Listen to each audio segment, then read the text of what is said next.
Hello there, and welcome to the Sleepy Space Channel. Tonight, a quiet contradiction overhead.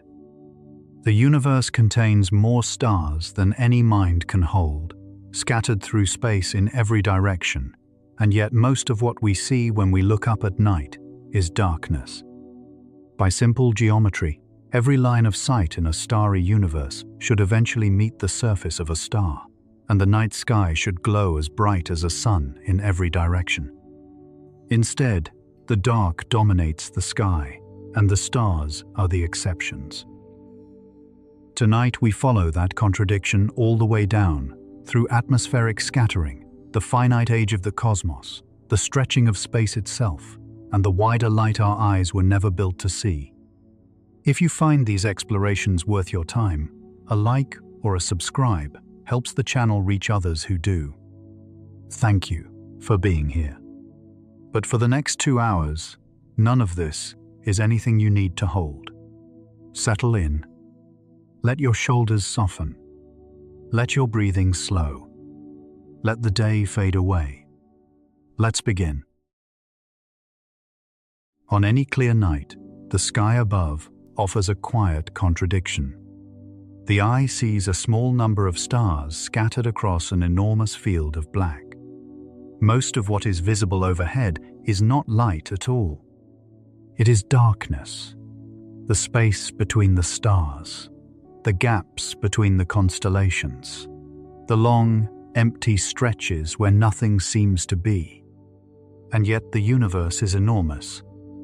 It contains more stars than any mind can hold, more galaxies than the imagination can survey. The estimates run into the hundreds of billions of trillions, and even that count covers only the part of the cosmos whose light has had time to reach us. The full extent may be larger still, possibly without limit. If there are so many stars, and if every direction in which we can look points towards some galaxy somewhere out in the depths, then by simple geometry every line of sight should eventually meet the surface of a star. The night sky should not be dark. It should be uniformly bright as the surface of the sun, in every direction at once. This is the puzzle we will sit with tonight. The sky we see is one of the gentlest, oldest mysteries in astronomy. It is the question that lies underneath every other question about the universe. Not what is in the dark, but why the dark is there at all. For most of the history of curious thought, this question seemed to have only one straightforward answer, and that answer turned out to be wrong. The full resolution required a complete reimagining of what the universe is and how it changes over time. It required the discovery that the universe had a beginning, that space itself stretches as time passes, and that the light from the most distant places has been traveling through that stretching for so long that it has been pulled out of the band our eyes were built to see. The dark sky, in the end, is not an absence. It is a record. Tonight we will read it, slowly, page by page. Begin with the simplest observation. Step outside on a clear night, away from city lights, and look up. The stars are scattered across the dome of the sky in their familiar patterns. There are bright stars and faint stars, single stars and clusters, smudges of light that resolve into more stars under careful study. There is the soft band of the Milky Way, which from a dark sight reveals itself as a vast structured glow rather than the empty stripe it appears from a lit city. There are perhaps a few thousand stars visible to the unaided eye, though even careful counts vary depending on conditions and eyesight. And between all of these, almost everywhere the eye lands, there is black. The black takes up far more of the sky than the lit stars do. This is not a small detail. The black is the dominant feature of the night sky. The stars are the exceptions. A photograph of the night sky, exposed for long enough to reveal the stars to the eye, will, in most directions, also reveal that the regions between the stars stay dark even with the exposure increased. The night sky, to first approximation, is dark with a sprinkling of light, not the other way around. And this is what raises the question. Consider what it would mean for the universe to be uniformly filled with stars, extending in all directions, going on without end. A line drawn outward from your eye, in any chosen direction, would eventually intersect a star somewhere. If you look long enough through any small patch of sky, the line of sight, extended outward across cosmic distance, would have to encounter the surface of some sun somewhere. There is no direction in which an infinite stellar universe could leave the line of sight empty forever. Each line must terminate, sooner or later, on a star. If that were true, the sky would not have dark patches. Every direction would terminate in starlight, and the eye, receiving that starlight from every direction at once, would see the night sky as a continuous glow, the same brightness as the surface of an average star. The night sky would be roughly as bright as the daytime side of the sun in every direction. There would be no real night. This is the contradiction. We do not see such a sky. The night sky is dark. The stars stand out as lit points against a background that is, to our eyes, almost completely without light. Something in the setup must be wrong. The universe cannot be exactly the way that simple picture imagines it. Some assumption in the chain of reasoning, something that seems obvious or natural, must be quietly mistaken. To find the error, we have to take the chain apart, link by link. We have to ask what we are really assuming when we say the universe is full of stars in every direction. We have to ask what it means for a line of sight to extend forever. We have to ask whether stars are eternal, whether space is eternal, whether light moves the way we think it does.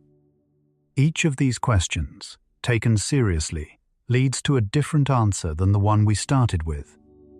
And the combination of all those answers gives us the dark sky we see. But before we follow those questions outward into the cosmos, it helps to understand the sky we see by day.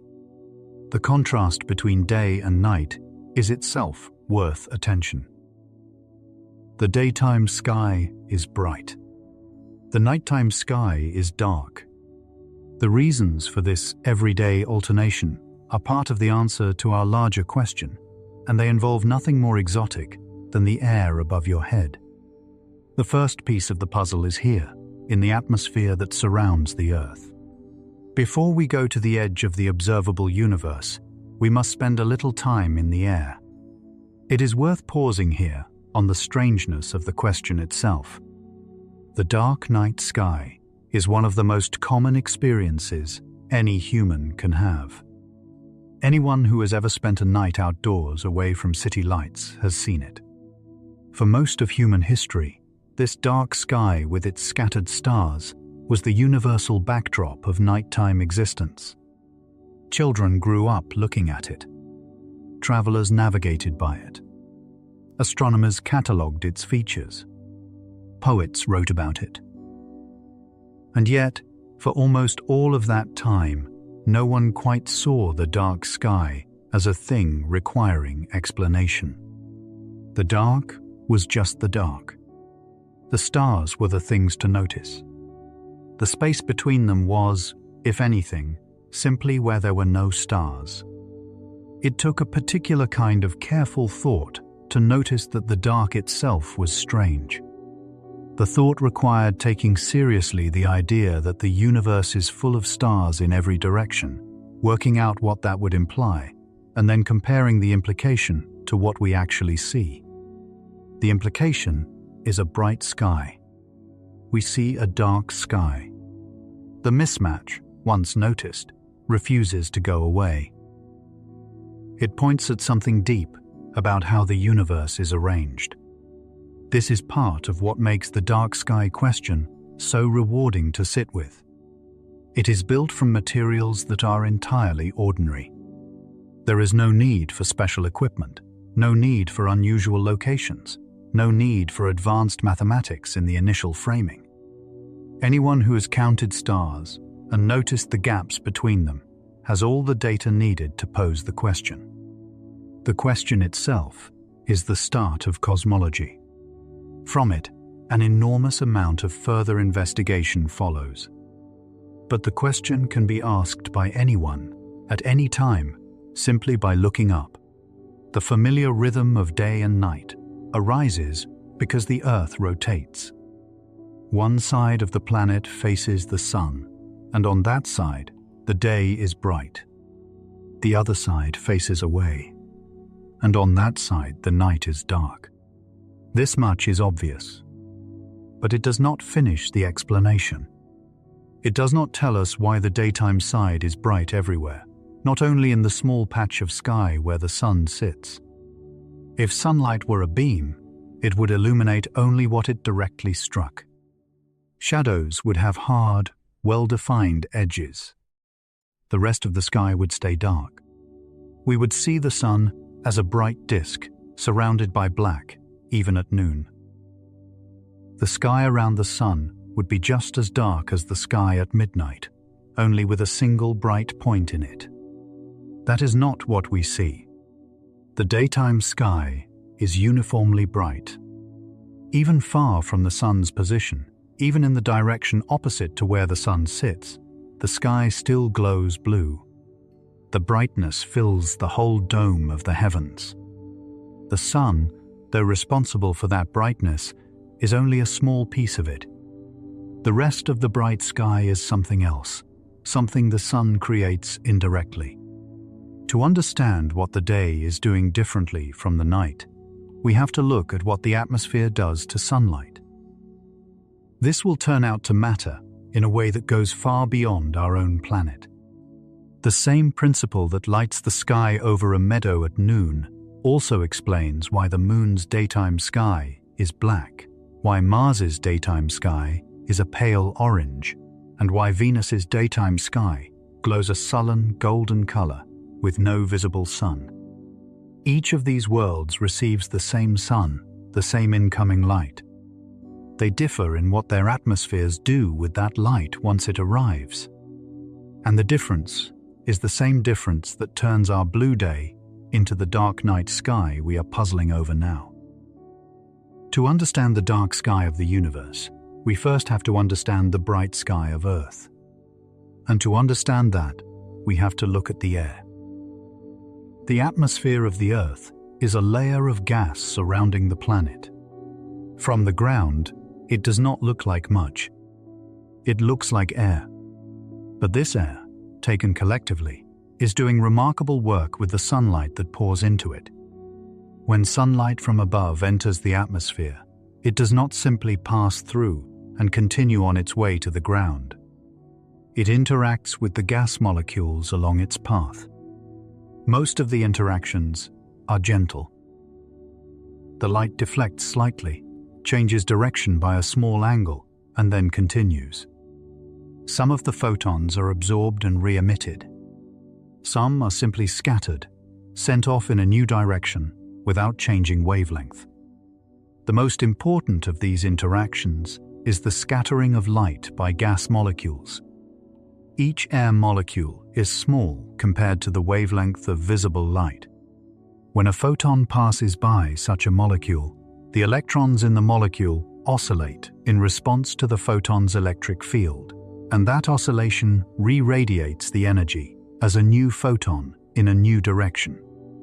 The probability of this happening depends very strongly on the wavelength of the original light. Shorter wavelengths, toward the blue end of the spectrum, are scattered far more strongly than longer wavelengths, toward the red end. The strength of the scattering varies as the inverse fourth power of the wavelength, which means that blue light is scattered roughly 10 times more strongly than red light by the same parcel of air. The result of all this scattering is that sunlight entering the atmosphere is constantly being redirected. A photon that started off heading straight down through the air will, with some small probability, be deflected sideways.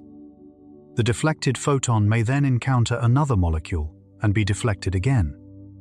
Over the length of an atmospheric column, even a small per-molecule chance becomes a near certainty. The blue light, scattered most strongly, gets thrown around the atmosphere many times before finally reaching the ground or escaping back into space. The red light, scattered weakly, mostly continues on its original path. This is why the daytime sky is blue. When you look up at any patch of sky during the day, in any direction other than directly toward the sun, you are seeing sunlight that has been scattered by the air molecules along that line of sight. The light reaches your eye not directly from the sun, but from every point along the column of air overhead, because at every point in that column, some molecule has redirected a fraction of the original solar beam down toward you.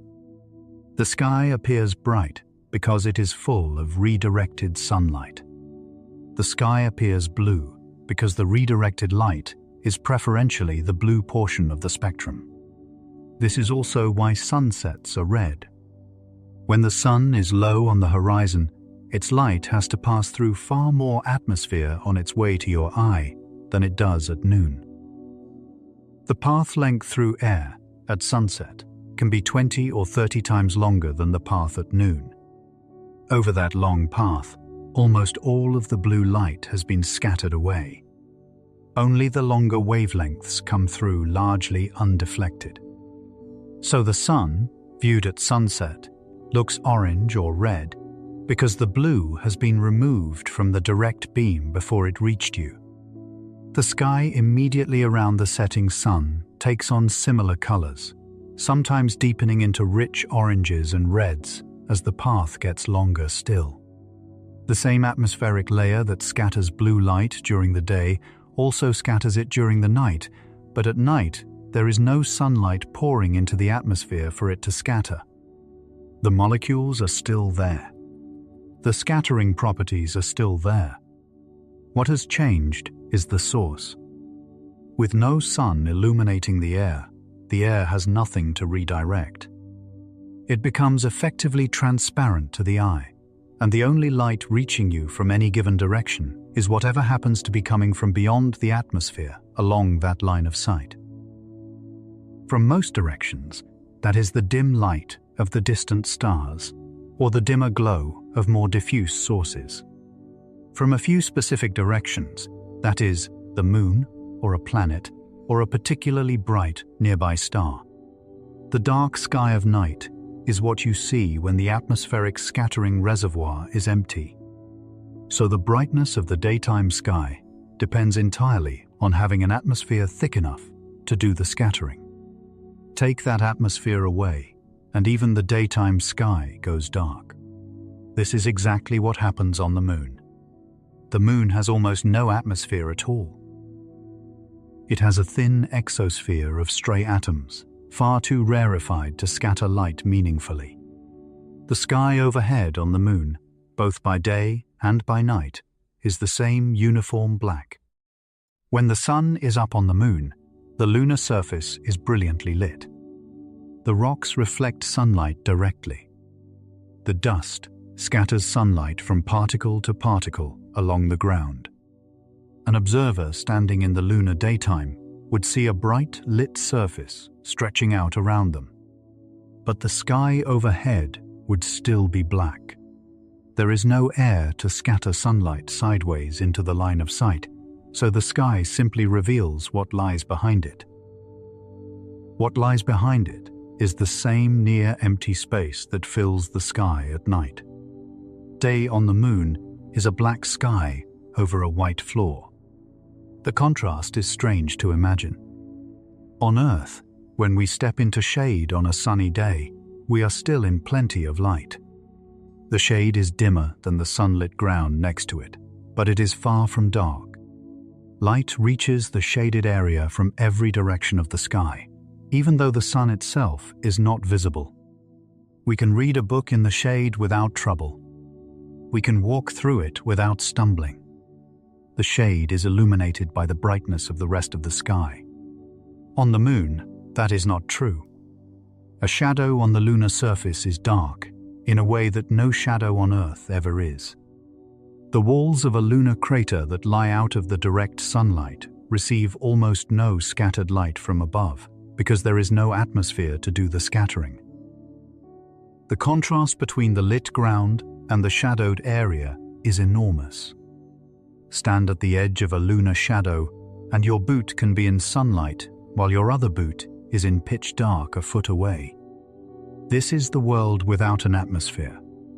The light is still arriving from the sun, but it does only what light does in the absence of scattering. It travels in straight lines and stops at whatever it strikes. There is no overall glow. There is no ambient illumination. There is only direct beam and shadow, with no middle ground. The same principle, applied to the night, gives us the central question of this entire video.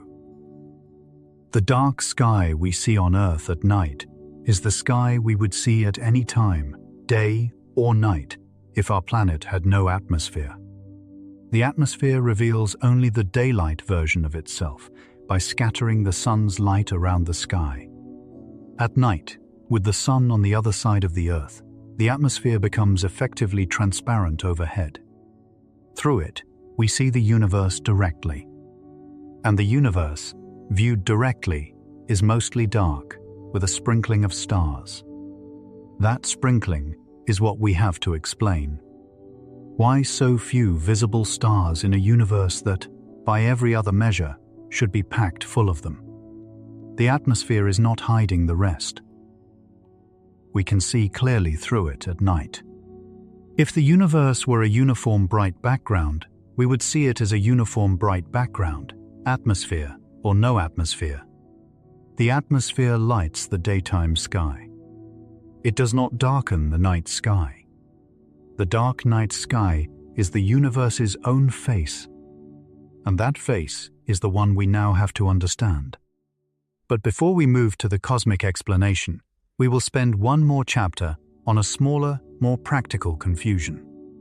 Many of us, looking at photographs of planets taken from space, notice that the backgrounds of those photographs are completely black, with no stars at all visible behind them. This seems strange. The stars are there, surely, in every direction. Why do the cameras not see them? The answer to that question is not about the universe. It is about how cameras work. We will look at it next, because clearing up that confusion will help us see clearly what the night sky really shows us. The story of the atmosphere is worth pausing on a little longer, because the variety among our neighboring worlds is striking.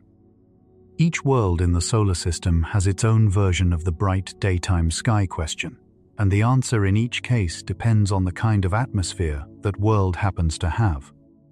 The same sun pours out the same light onto all of them, but each receives that light into a different gas, or no gas at all, and the sky each one offers an observer is correspondingly different. Consider Mercury. The innermost planet sits closer to the sun than any other, baked in sunlight several times brighter than the sunlight that reaches Earth.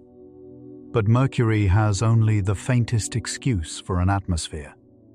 Its surface gravity is too low, and its temperature too extreme to hold onto a meaningful gas envelope, so what surrounds it is a sparse exosphere of atoms knocked off the surface by sunlight and the solar wind. From the surface of Mercury, the sky overhead at noon would be an unbroken black. The sun would hang in it as a brilliant disk, roughly 3 times wider than it appears from Earth, blazing fiercely against the black. The horizon would be a sharp line between lit ground and dark sky. The sky offers no glow, no color gradient, no soft fade toward the edges. It is the simplest possible sky. Lit floor below, black ceiling above, no transition between them. Mars sits at the opposite extreme of thinness, but not so thin that nothing happens. Mars has an atmosphere about 1% the surface pressure of Earth's. the molecules are mostly carbon dioxide. There is also a great deal of suspended dust, stirred up from the surface by winds and by the seasonal warming of the polar caps. This dust, suspended high in the thin Martian atmosphere, scatters sunlight differently from the way Earth's gas molecules scatter it. Dust grains are much larger than gas molecules, and they scatter light more uniformly across the visible spectrum, with a slight bias toward longer wavelengths. The result is a sky that does have a color, but the color is unlike anything an Earth dweller would expect. The Martian daytime sky is a butterscotch tan, paling toward the horizon, sometimes deepening toward a pinkish orange near the sun itself. The brightness is far less than the brightness of Earth's daytime sky, because there is far less gas and far less dust to redistribute the light, but it is not zero. The sky on Mars is dim, colored, and faintly glowing. Sunset on Mars adds another strangeness. The same physics that pulls the long path of sunset light through Earth's atmosphere also pulls it through Mars's atmosphere, but with different consequences. On Earth, the long path mostly removes blue, leaving red. On Mars, the dust particles preferentially scatter red light forward into the line of sight, while letting blue light pass more freely along the direct beam. The result is that the sun, viewed from the Martian surface at sunset, can take on a faint blue tint, and the sky immediately around it can show a soft blue glow against the surrounding tan. The image is the reverse of what one expects. On Earth, the sky is mostly blue, with red sunsets. On Mars, the sky is mostly tan, with blue sunsets. Venus is different again, and far more extreme. The Venusian atmosphere is about 90 times denser than Earth's, made almost entirely of carbon dioxide, with a thick deck of sulfuric acid clouds suspended in its upper layers. Sunlight reaching Venus must first traverse this enormous gas column before it can reach the surface. By the time it does, it has been scattered hundreds of times, so much that the original direction of the beam is essentially lost. The Sun, viewed from the surface of Venus, would not appear as a defined disk. It would appear as a vague brightening of the sky toward whatever direction the Sun happened to lie. The sky itself would glow a deep sulfurous yellow-orange, lit by sunlight that has been so thoroughly diffused that it arrives from every direction at once. The day on Venus is bright in a strange way. It is bright with the muffled, redirected, golden light of a sun that has lost its outline. Each of these worlds shows the same physical principle. Sunlight, arriving at a planet, can do one of several things depending on what is in its way. It can pass through cleanly, with no atmosphere, leaving direct beam and shadow. It can be moderately scattered by a thin gas, producing a colored sky and softening the shadows. It can be heavily scattered by a thick gas, producing a uniform glow with no defined sun. The choice depends on the atmosphere, not on the light. Now imagine a hypothetical observer placed on each of these worlds, taking the same survey of their daytime sky. Each observer might be tempted to think that the brightness or darkness of their sky tells them something about the universe at large. The lunar visitor might conclude that the universe is uniformly dark even when the sun is up. The Venusian observer might conclude that the universe is filled with a uniform yellow-orange glow. The Earth observer might conclude that the universe has a richly blue daytime sky. Each conclusion would be wrong. The brightness and color of the sky overhead at any of these worlds is a property of the local atmosphere, not of the universe beyond. The universe itself is the same in all directions for all of these worlds. What changes is what their local air does to the sunlight that reaches them. This is worth holding on to because it tells us something important. Our experience of the bright daytime sky has nothing to do with the actual contents of the universe past the atmosphere. The daytime brightness is local.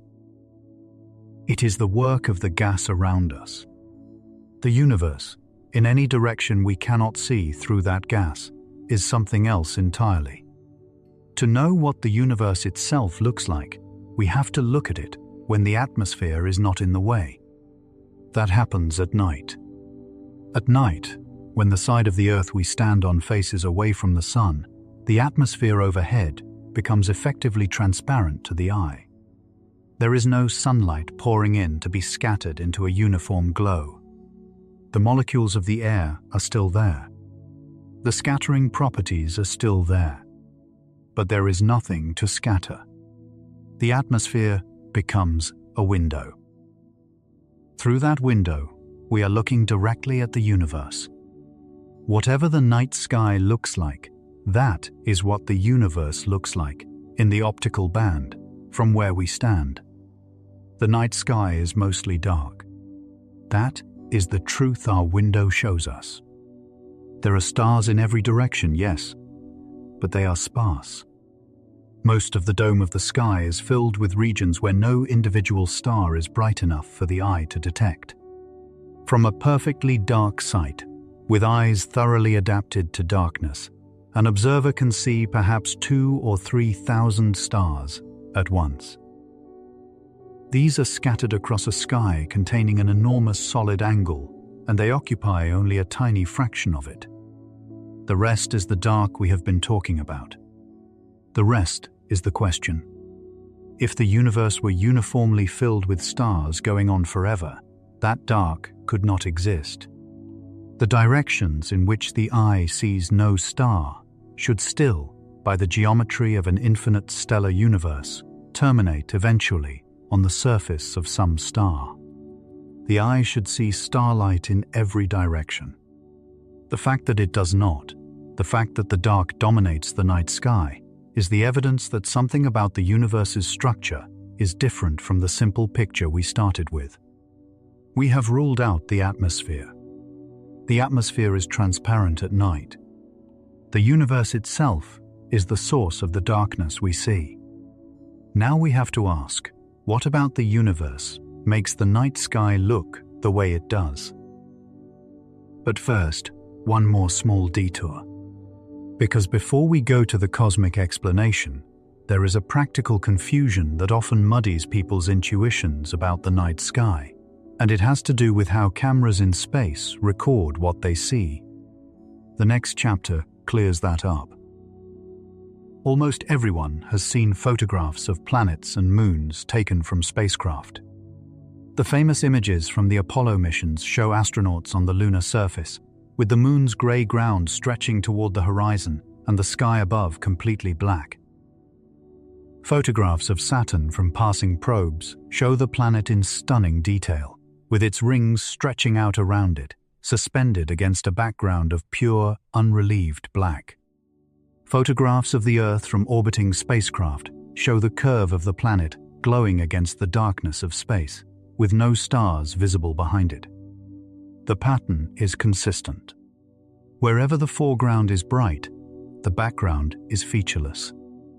This often raises a question. If the universe is full of stars in every direction, why are none of them visible in these photographs? Are the spacecraft really seeing what we would see if we were there in person? Is the universe really that empty when you get far enough away from Earth's atmosphere? The answer is simpler than it might seem. It has nothing to do with the universe being empty.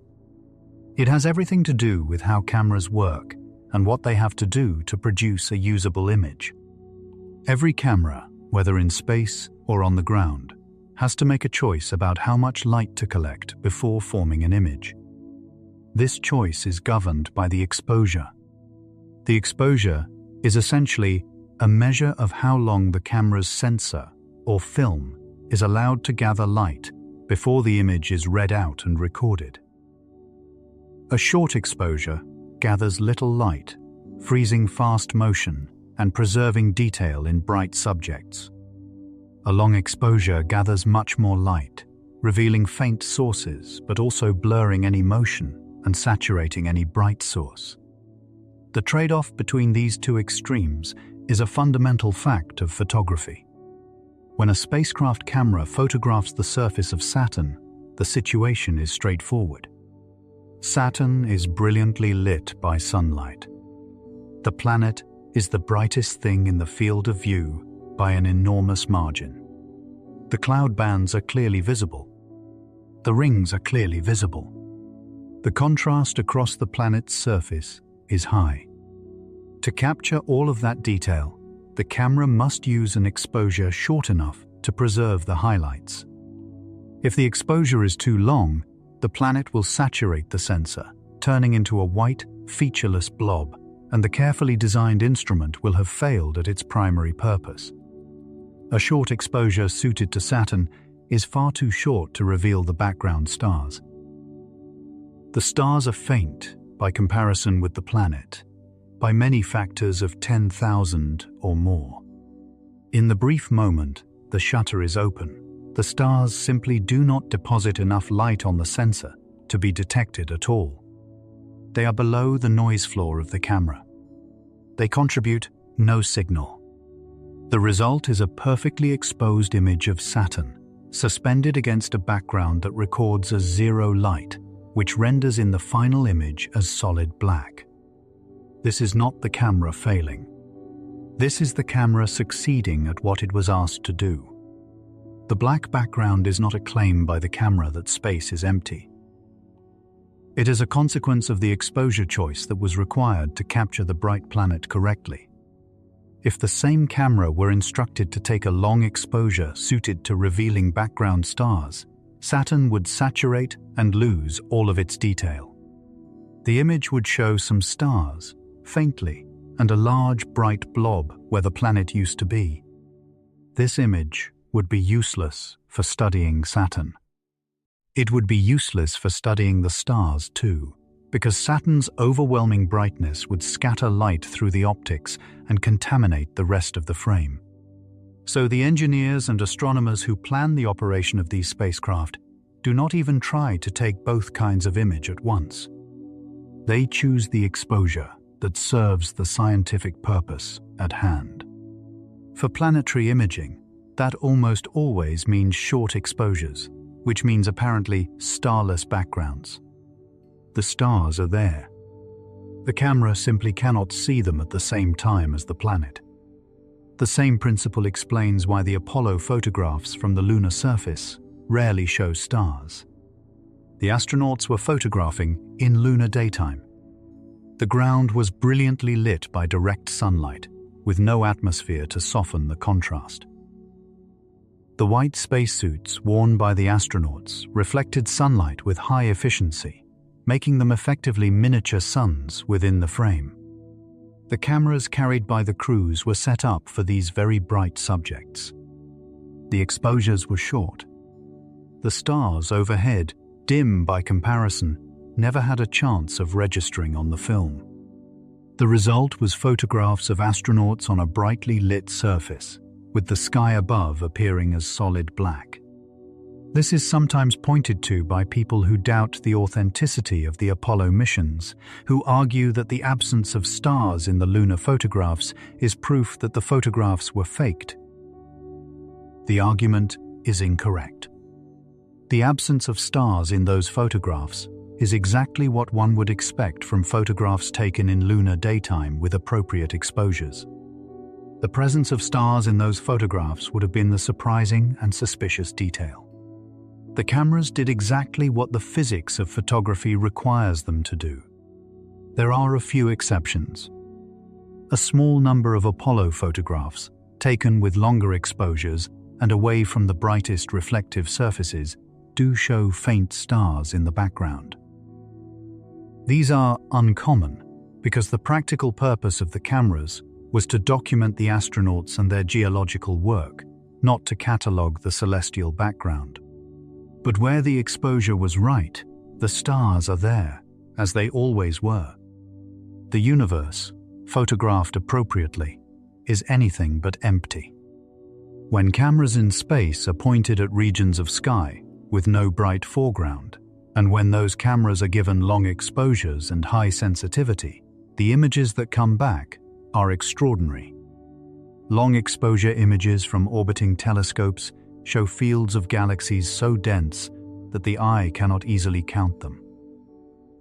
In some of these images, taken with the most sensitive instruments and the longest exposures, every small patch of sky contains many thousands of distant galaxies, some of which are themselves resolved into clouds of stars. A region of sky no larger than a small fingernail held at arm's length can contain tens of thousands of galaxies, each containing hundreds of billions of stars. Images of this kind have changed the way astronomers think about the universe. They show, with photographic clarity, that the cosmos is densely populated in every direction. The empty regions of the night sky, as seen by the eye, are not actually empty. They are simply full of objects too faint for the eye to detect. With sufficient sensitivity, those regions fill with structure. The universe is rich. The eye is the limit. There is another piece of this story worth mentioning.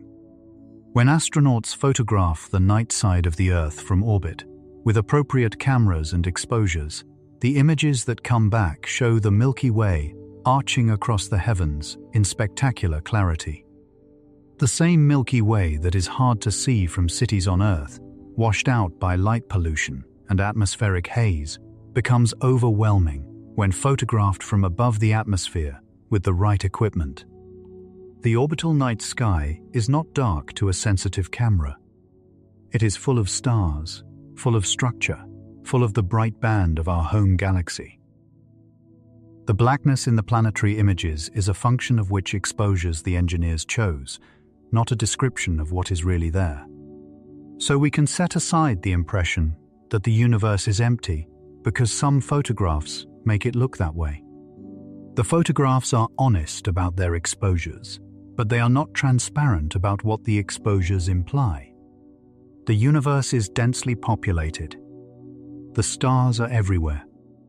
The cameras simply cannot, in a single image, record both a bright planet in the foreground and the dense stellar background behind it. But this only sharpens our central question. If the universe really is densely populated in every direction, and if our atmospheric night sky is a transparent window onto that universe, why is the night sky we see still mostly dark? The cameras at long exposure show that there are galaxies everywhere. Our own naked eye vision shows only a few thousand stars and an enormous expanse of dark. The contradiction has not gone away. It has only become sharper. Why is the night sky dark when, with sensitive enough instruments, we can see structure in every direction we point them? That is the version of the question that the next chapter takes up. It is the question that has been asked, in one form or another, for hundreds of years. It is the question that, until quite recently, had no good answer. The puzzle of the dark night sky has been noticed for a long time. It is not a modern question. Astronomers and natural philosophers were puzzling over it for hundreds of years before the modern resolution arrived. The question, in its most basic form, can be stated very cleanly, and once stated, it tends to stay with the person who first hears it. It feels like the kind of question that should have an answer, and yet, once the answer is attempted, it slips away again and again. Let us state the question carefully. Assume the universe is unbounded in space. That is, assume there is no edge to it. Space goes on in every direction, without limit. Assume also that the universe contains stars distributed throughout it, with some average density of stars per unit volume. There may be local clumps and gaps, regions where stars are denser or sparser than average, but on the large scale the distribution is more or less uniform. Assume, finally, that the universe is eternal. That is, it has been around forever, and the stars have been shining for as long as they have existed. Now ask, what should the night sky look like from anywhere inside such a universe? The reasoning is straightforward. Imagine yourself standing inside this universe, looking outward. Consider a thin spherical shell of space at some distance from you, with some thickness. The shell contains a certain number of stars, proportional to its volume. If the shell is twice as far away, it has roughly 4 times as much volume at the same thickness, because the surface area of the shell grows as the square of the distance. So a more distant shell contains more stars in total than a nearer one. But the stars in the more distant shell are individually fainter. Each star's apparent brightness, as seen from the observer, falls off with the square of the distance. So a star twice as far away is 1/4 as bright. A star 3 times as far away is 1/9 as bright. The brightness falls off rapidly with distance. Now combine these 2 facts. The number of stars in a shell grows as the square of the distance. The brightness of each star falls as the inverse square of the distance. The 2 effects cancel exactly. Each shell, however distant, contributes the same total light to the observer. The closer shells have fewer stars, but each star contributes more brightness. The more distant shells have many more stars, but each one contributes less brightness. The total light from each shell, summed up, is the same. If the universe is infinite, then there are infinitely many such shells, each contributing the same amount of light. The total light arriving at the observer, summed across all shells, would diverge. It would be infinite. In practice, that would not happen exactly, because stars are not point sources. Eventually, in any direction, the line of sight reaches a shell in which some star is large enough to fully cover that direction. From that distance outward, the line of sight is blocked by the disk of that star, and any stars farther out in the same direction are hidden behind it. So the brightness in any direction is bounded by the surface brightness of the nearest star in that direction. But because there are stars everywhere, every direction is eventually blocked by some star somewhere. And the surface brightness of an average star is the same regardless of distance, because the 2 scaling effects continue to cancel. The conclusion is that in an infinite, static, eternal universe filled with stars, the night sky should not just be bright. It should be everywhere, as bright as the surface of an average star. There should be no dark patches anywhere. Every direction should terminate, sooner or later, on a stellar surface. The night sky should glow uniformly with the brightness of a sun in every direction at once. To sharpen the intuition, consider an analogy from a more familiar setting. Imagine standing in the middle of a vast and uniformly thick forest, with trees of identical size growing at regular intervals in every direction. Look outward through the trees. In any direction you choose, your line of sight will eventually be blocked by a tree, because the forest extends in all directions and the trees are everywhere. You cannot see out of the forest, no matter which way you look. The trees nearer to you take up larger apparent sizes, but the trees farther away are more numerous in any narrow cone of vision, and the 2 effects balance to the extent that the forest looks roughly uniform. You see trunks in every direction. There is no gap through which the outside world is visible. The geometric argument for a bright sky in a stellar universe is the same argument applied to stars instead of trees. Each star, like each tree, takes up some small apparent size on the sky. There are many stars in any direction. Their apparent sizes, summed up across all distances, should fill the sky in every direction.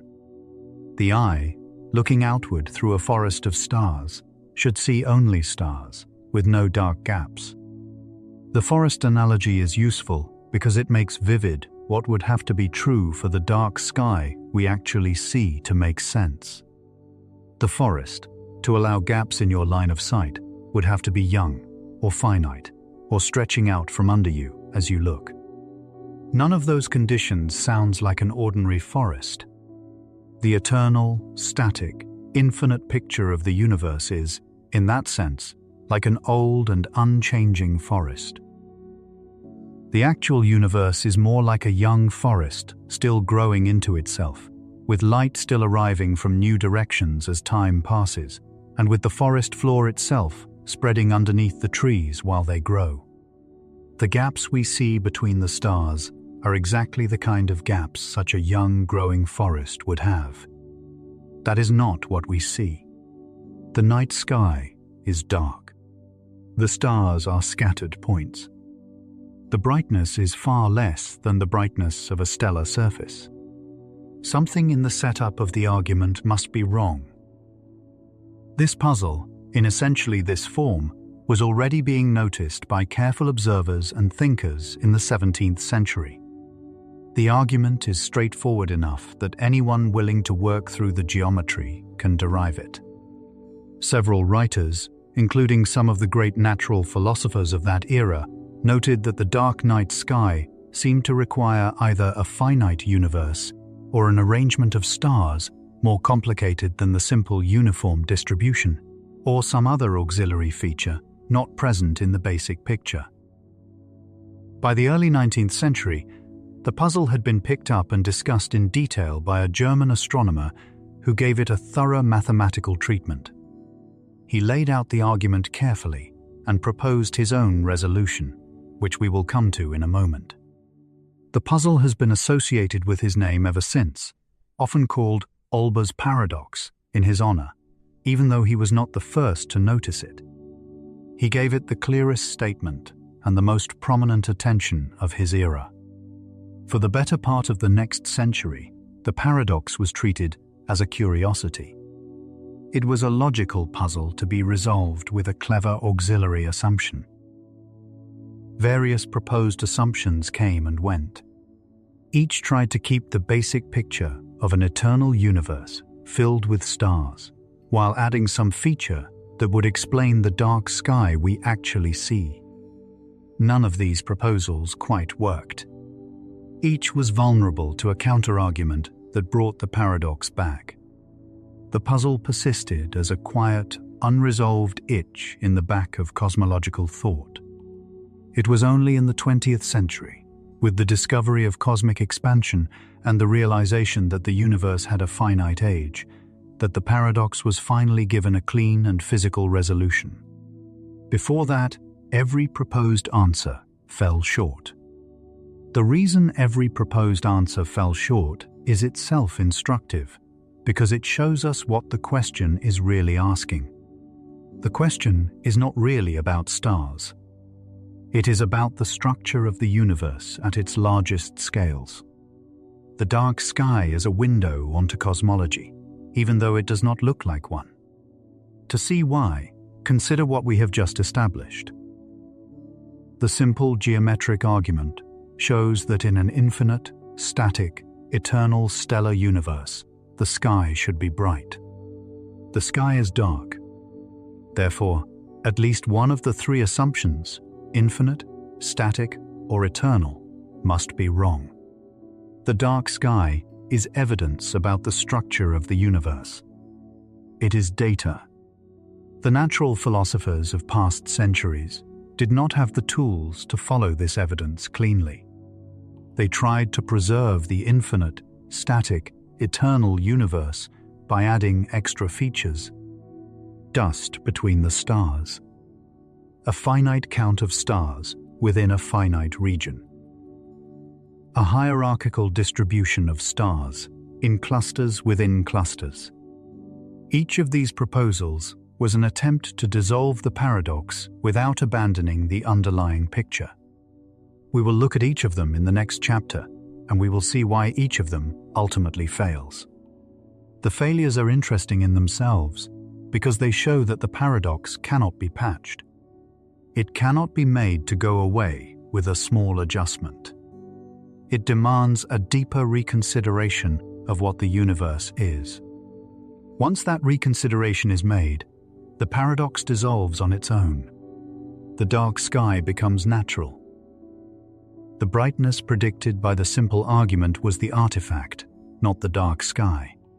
The simple argument was making assumptions that the actual universe does not satisfy. The dark sky is what the actual universe looks like, and the question is really about why we have to update the simple picture to match it. This will become clearer as we go. For now, hold on to the shape of the puzzle. An infinite, static, eternal stellar universe predicts a uniformly bright sky. We see a mostly dark sky. The simple picture is wrong somewhere. Finding the place where it is wrong is the work of the next several chapters. We will look at what people tried, why those attempts did not succeed, and then at the real resolution, which involves a universe that is none of the three things the simple argument assumed it to be. The actual universe is neither static nor eternal, and even the question of whether it is infinite is more subtle than the simple picture suggests. The first proposed resolution to the paradox has a certain intuitive appeal. It goes like this. Yes, the universe may be infinite and filled with stars. Yes, the geometric argument shows that in such a universe, every line of sight should eventually meet a star. But the lines of sight are not actually clear. The space between the stars is not empty. It is filled with absorbing material, dust, gas, opaque debris. This material lies between us and the distant stars and simply blocks their light. The light of the very distant stars never reaches us because something in the way absorbs it first. The dark sky, on this view, is a kind of cosmic fog. We see only the nearby lights, and the rest is hidden behind a vast interstellar veil of dust. The appeal of this proposal is that it has some basis in reality. There is in fact dust and gas in the space between stars. Some regions of our own galaxy are dark precisely because of this material, which absorbs starlight from objects behind it. If you look at images of the Milky Way, you can see dark lanes threading through the brighter band of stars. These dark lanes are not gaps in the star field. They are regions where interstellar dust is dense enough to obscure the stars behind it. The dust is real. The absorption is real. It seems natural to ask whether enough dust, distributed throughout the universe, could absorb enough light to leave the night sky dark. But on closer inspection, the proposal fails. The reason it fails is thermal, and it is worth working through carefully because it tells us something important about how the paradox really works. Suppose, as the proposal suggests, that the space between the stars is filled with absorbing dust. Now ask what happens to the light that the dust absorbs. It does not vanish. Energy is conserved. The light is absorbed by the dust, which means the energy of the light is transferred to the dust grains. The dust grains, in turn, become slightly warmer. Their temperature rises. As their temperature rises, they begin to radiate energy outward, in the form of their own emitted light. The hotter they get, the more they radiate. They reach a thermal balance when the rate at which they absorb energy from incoming starlight equals the rate at which they emit energy in their own radiation. In an infinite, eternal universe, where the starlight has been arriving for an infinite amount of time, the dust grains reach an equilibrium temperature at which they radiate as much energy as they absorb. The equilibrium temperature depends on how much starlight is arriving. If the surrounding universe is filled with stars whose total surface brightness is that of an average star, then the dust eventually reaches a temperature whose blackbody emission matches the brightness of an average stellar surface. At that point, the dust is glowing as brightly as the stars. The night sky is bright again. The dust is no longer dark obstruction. It is itself a glowing surface, and the sky is filled with its glow. So the dust proposal does not actually solve the paradox. It only redistributes where the brightness comes from. Instead of seeing stars, we would see glowing dust. The total brightness of the sky would still be that of a stellar surface in every direction. The dark sky remains unexplained. This is the first failure. The dust resolution cannot work in an infinite, eternal universe because thermal equilibrium drives the dust to the same temperature as the stars themselves, and the sky is bright either way. A second proposal tries a different angle. Maybe the universe does not actually contain infinite stars. Maybe the universe is finite. Maybe there are stars out to some distance, and then nothing past that. Or maybe there are infinite stars, but they are arranged in a way that effectively concentrates them near us. Either way, the integral of starlight over all directions might be made finite, leaving the sky dark. This proposal points in a useful direction, but it is not quite right either. The reason is that observation, especially modern observation with sensitive telescopes, has shown that the universe is not arranged in a way that runs out of stars at some distance. On the contrary, the deeper we look, the more galaxies we find. The most distant accessible regions of the cosmos are packed with galaxies, much as our local region is. There is no observed edge beyond which stars cease to exist. So the simple version of the finite universe proposal does not match what we see. There is a more sophisticated version of this proposal, sometimes called the fractal or hierarchical distribution. The idea is that stars are arranged in clusters, and the clusters in larger clusters, and so on, with the density of stars effectively dropping as one looks at progressively larger scales. If the distribution is hierarchical in just the right way, the integral of starlight over all distances becomes finite, even in an infinite universe, because the density of contributing stars drops faster than the geometric scaling can compensate. The sky stays dark. This proposal is mathematically valid for certain specific distributions. It can be set up to make the math work out. But again, observation does not support it. When astronomers survey the universe at sufficiently large scales, they find that the distribution of galaxies becomes statistically homogeneous. There are clumps and voids on smaller scales. The cosmic web has structure on the order of tens to hundreds of millions of light-years, but on scales larger than that, the universe is roughly uniform. There is no continuing fractal hierarchy that would dilute the density of stars as one looks farther out.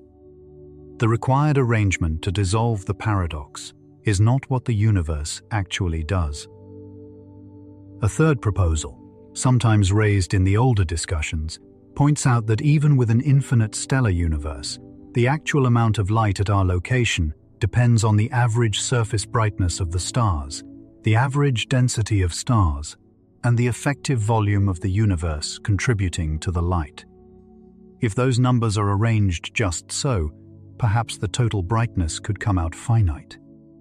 But this proposal runs into the same problem as the dust proposal. In an eternal universe with continuous starlight, any arrangement that does not absorb light or hide it eventually leads to a sky filled with the surface brightness of stars.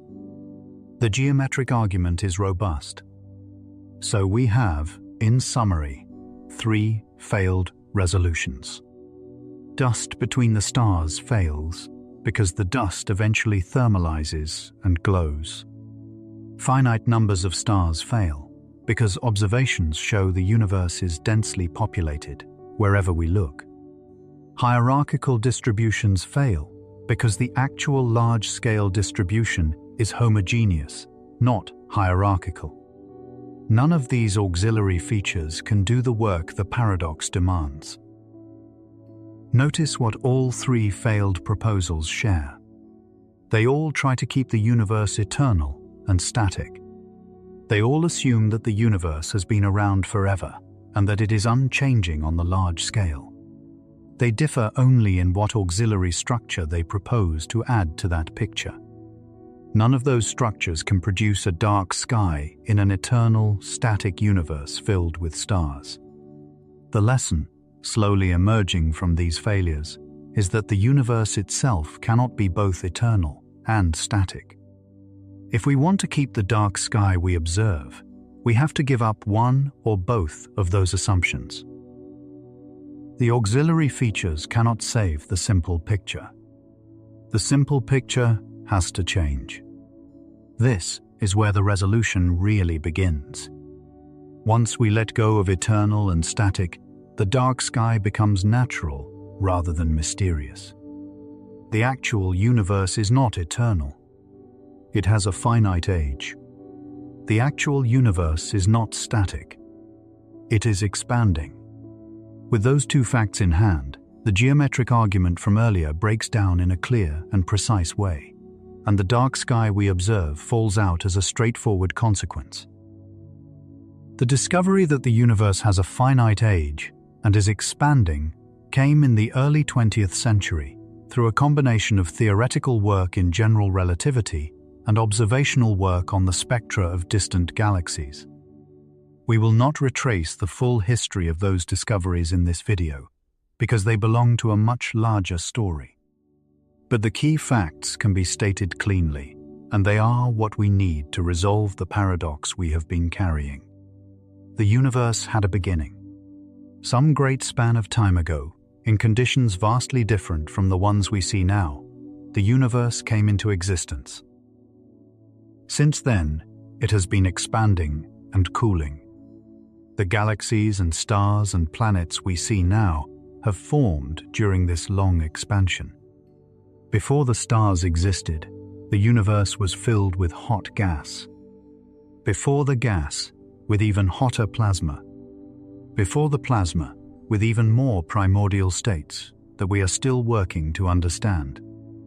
But for our purposes, the central point is that the universe is not eternal. Its history is finite.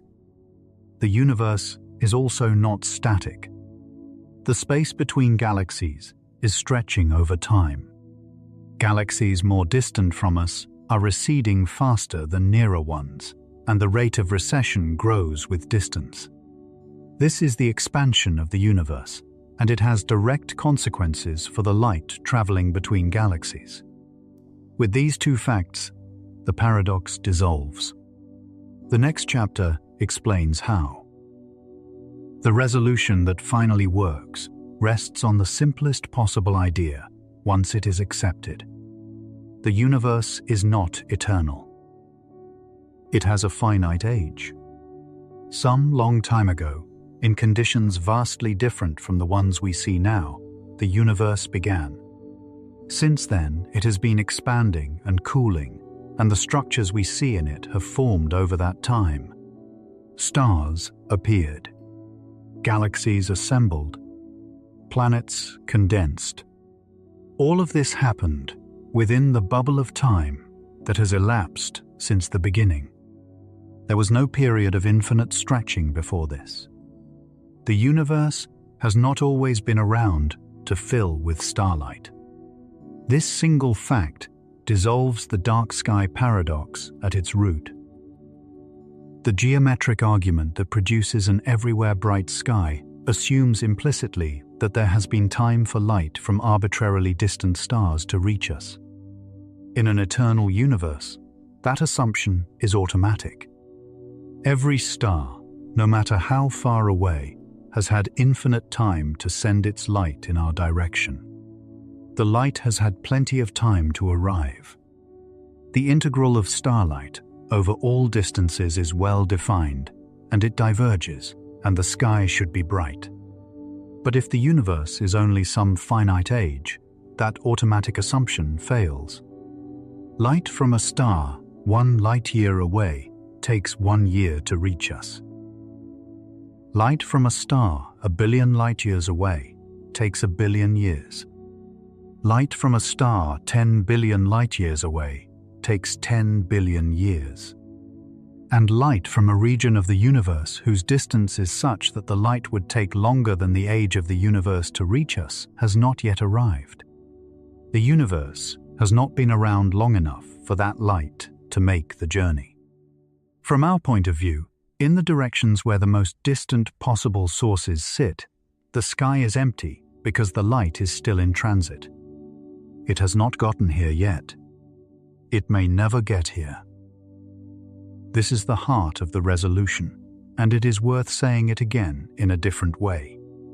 When you look out into space, you are also looking back in time. The light that reaches your eye from a star 10 light-years away left that star 10 years ago.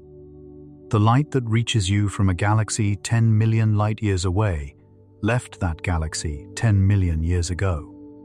The further out you look, the further back in time you are looking. And if you look far enough, you reach a point where you are looking back to a time before the universe existed in its current form. Beyond that point, the line of sight does not run into a star. It runs into the universe's own youth. The far reaches of any line of sight, then, are not regions of empty space waiting to be illuminated by distant stars. They are regions of the universe at very early times, when there were no stars yet, when the universe was filled with hot gas or even hotter plasma, when the conditions that make stars possible had not yet developed. The light that reaches us from those most distant regions is the light of the early universe itself, not of stars within it. This is why the simple geometric argument fails. The argument implicitly assumed that every shell of space at every distance contained a population of mature stars. That is not true. The shells at very large distances contain the universe in its early pre-stellar state. They are not filled with stars at all. They cannot contribute starlight to our sky because the universe at those distances and times had no starlight to contribute.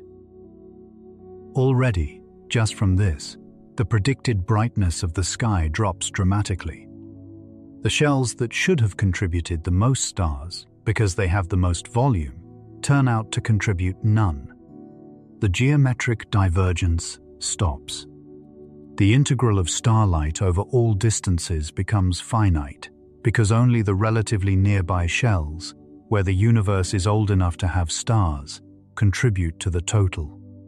And the total contribution from those nearby shells, summed up, is much less than the surface brightness of a stellar surface. The sky comes out mostly dark. The portion of the universe that is close enough for its light to have reached us in the age of the universe is called the observable universe. It is the region within our cosmic horizon. The horizon is set by the speed of light and the age of the universe. Beyond the horizon, the universe may well continue, with stars and galaxies and structure, but none of its light has yet had time to arrive. From our point of view, the observable universe is finite, even if the universe at large is infinite. We see only what is close enough for the light to have made the trip. This is already enough to dissolve the dark sky paradox in its strong form. The geometric argument predicted infinite brightness from an infinite stellar universe. The finite age of the universe means there is no infinite stellar contribution.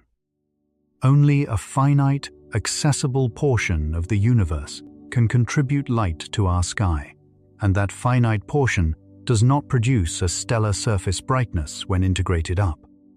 The sky is dark because the universe is too young to have filled all the available directions with starlight. But there is more to the story. The finite age is the dominant factor, but it is not the only one. There is a second factor that adds to the darkness, and that factor is the expansion of space itself. Space, in the universe we live in, is not static. It is stretching. The galaxies are not flying apart through a fixed background. The background itself is growing. The distance between two distant galaxies, neither of which is moving relative to its local environment, increases over time because the space between them is being added to. This is the expansion of the universe, and it is one of the most thoroughly confirmed facts in modern cosmology. The expansion has direct consequences for light. When a photon is emitted by a distant source and travels across the expanding universe to reach us, the wavelength of the photon is stretched, along with the space it is traveling through. By the time the photon arrives, its wavelength is longer than when it left. The longer the journey, the more it has been stretched. This stretching is the cosmological redshift. It is responsible for the fact that the light from very distant galaxies arrives at us with its spectrum shifted toward the red. For very distant sources, the redshift becomes extreme. Light that was emitted as visible light billions of years ago can be redshifted by the time it arrives to wavelengths in the infrared, the microwave, or even longer. The photon is still there. The energy is still being delivered. But the energy is no longer in the visible band. The eye, which is sensitive only to a narrow window of wavelengths, no longer detects it at all. The consequence is that even the regions of the universe whose light has had time to reach us contribute less to the visible light brightness of the sky than a static calculation would suggest. The light from very distant sources, which would in a static universe arrive with its original visible wavelengths intact, instead arrives shifted out of the visible band. The optical brightness of the sky is diminished by the cosmological redshift, on top of being limited by the finite age of the universe. These two effects, the finite age and the redshift due to expansion, work together to make the night sky dark. The finite age cuts off the contribution from very distant regions. The redshift further diminishes the contribution from the distant regions that do contribute. The integrated optical brightness of the sky comes out far below the brightness of a stellar surface. The dark sky we observe is what such a universe actually produces. There is one more effect worth noting. The expansion of the universe is not simply ongoing at a constant rate. It is accelerating. The rate of expansion is increasing with time, driven by a component of the universe that is not yet fully understood, called dark energy. As a result, the most distant regions of the universe are receding from us at rates that grow with time. There is a horizon, called the cosmic event horizon, beyond which light, leaving a source today, will never reach us, because the space between us is being added to faster than the light can cross it. This means that the universe we can see is not just bounded in time. It is ultimately bounded in space as well. Even with infinite time, there are sources whose light is permanently out of reach. The sky will never fill in with starlight from those regions, because no signal from them can ever arrive. The night sky's darkness, in the deepest sense, is a permanent feature, not a temporary one. Taking all of this together, the dark sky becomes natural. The universe has a finite age, so light from regions beyond the horizon has not had time to arrive. The universe is expanding, so the light that does arrive from distant sources is stretched out of the visible band. The expansion is accelerating, so some sources are permanently inaccessible to us. The geometric argument for a bright sky required a universe that was eternal, static, and uniformly filled with mature stars. The actual universe is none of those things. The sky we see is the sky such a universe naturally produces. We have reached the resolution. The dark night sky is not a paradox in our universe. It is a consequence of the way our universe is actually arranged. It tells us, by its very darkness, that the universe had a beginning, that space is expanding, and that there are horizons beyond which we cannot see. The sky is data. The dark is evidence. Every patch of darkness between the stars is a record of cosmic structure on the largest scales. There is one more piece of the story to look at, though. We have said that even the regions whose light reaches us send some of their light in wavelengths outside the visible band. That suggests that the universe, viewed in other wavelengths, may look very different from the dark sky we see with our eyes. And in fact, that turns out to be true in a striking and beautiful way. The next chapter looks at what the sky shows us when we use instruments sensitive to wavelengths outside the visible. The cosmological redshift is worth understanding more closely because it carries with it a lesson about what is happening to the light from distant places. The redshift is not simply a label we put on light that arrives looking redder than it left. It is the consequence of a real physical process, the stretching of space itself, and it has implications that reach beyond the dark sky question we have been working through. Imagine a photon emitted by a distant galaxy. The photon has a certain wavelength when it leaves, set by the physical process that produced it. Hydrogen atoms in the galaxy emit light at specific characteristic wavelengths, and so do other elements. These characteristic wavelengths are well known. They are the same here as they are anywhere else in the universe. The physics that produces them is universal. Now the photon travels across cosmic space toward us. While it is in transit, the space it is moving through is itself expanding.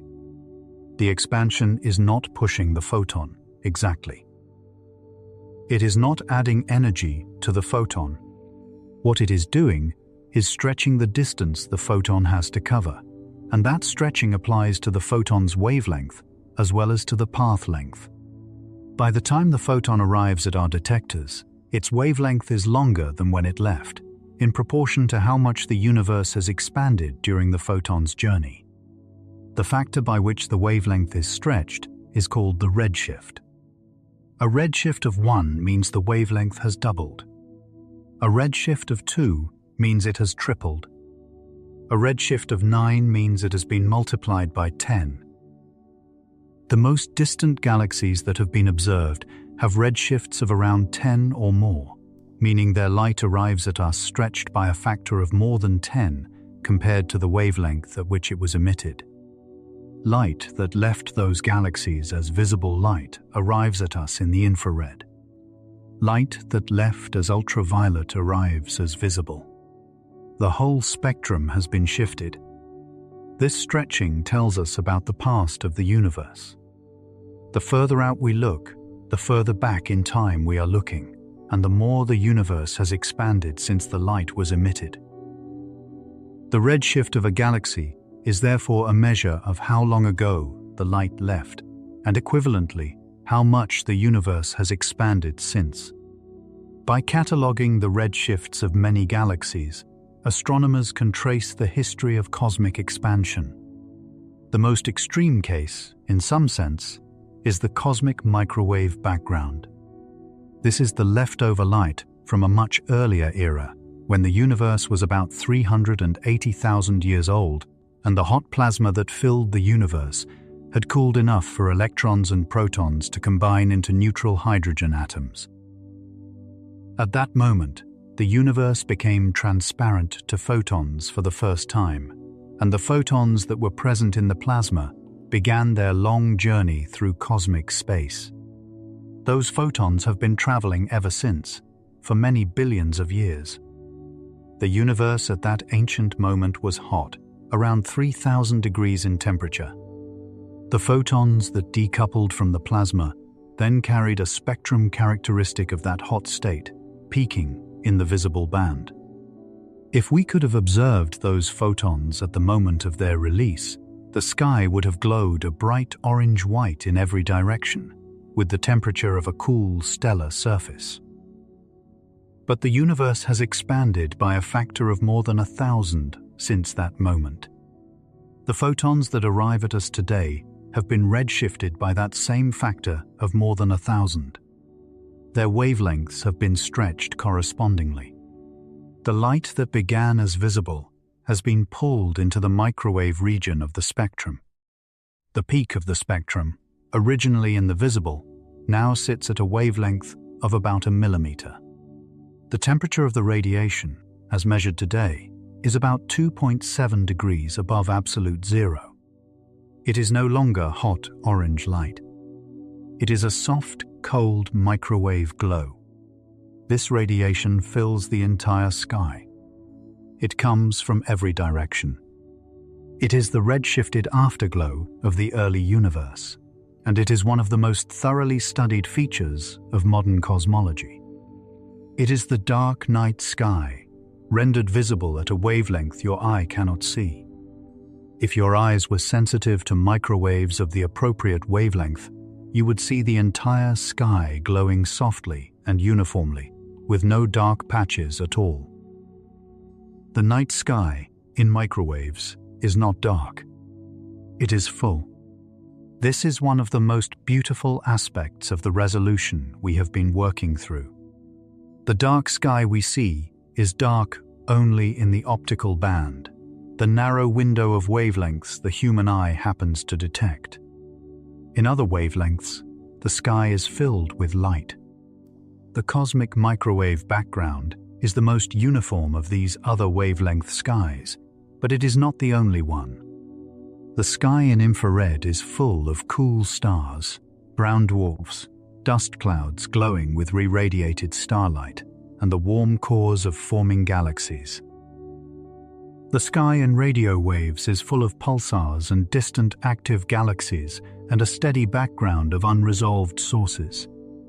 The sky in X-rays is full of black hole accretion regions and hot gas in galaxy clusters and the surfaces of neutron stars. The sky in gamma rays is full of bursts and steady sources. The universe, in other words, is a light across the full electromagnetic spectrum. It is only in the optical band, the narrow window of wavelengths visible to our biology, that the sky appears mostly dark. And even that optical darkness is not a true absence.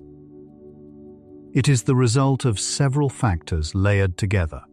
The finite age of the universe, which means most lines of sight reach back to pre-stellar times, the expansion of space, which redshifts the light from distant sources out of the visible band, the cosmic event horizon, beyond which light can never reach us, and the finite lifetime of stars, which means that even within the observable region, the currently glowing stars are a smaller population than the total stellar history would suggest. Each of these factors has its own story, and together they make the optical darkness of the night sky a particular signature of our universe. A different universe, with different parameters, would have a different night sky. A universe with a much longer age might have time for light from far more distant regions to arrive, and its night sky might be much brighter. A universe with no expansion would not redshift its light out of the visible band, and would accumulate more visible band starlight over time. A universe with very long-lived stars would have a much larger population of currently glowing stars, increasing the total optical brightness. Our universe is the one we have. It is finite in age, expanding, and inhabited by stars with finite lifetimes. Its night sky is dark in the optical band as a direct consequence of these properties. The dark sky is therefore a kind of measurement. By looking at it, we can read out features of the underlying cosmology. We know, from the very darkness of the night sky, that the universe is not eternal. We know, more precisely from quantitative observations of the cosmic microwave background and the redshifts of distant galaxies, the actual age and expansion history of the universe in considerable detail. The dark sky was the first hint of these facts. Modern cosmology fills in the picture quantitatively. Take a moment to sit with this. The dark sky overhead is not empty. It is full of light at wavelengths your eyes do not see. It is full of evidence about how the universe began and how it has evolved.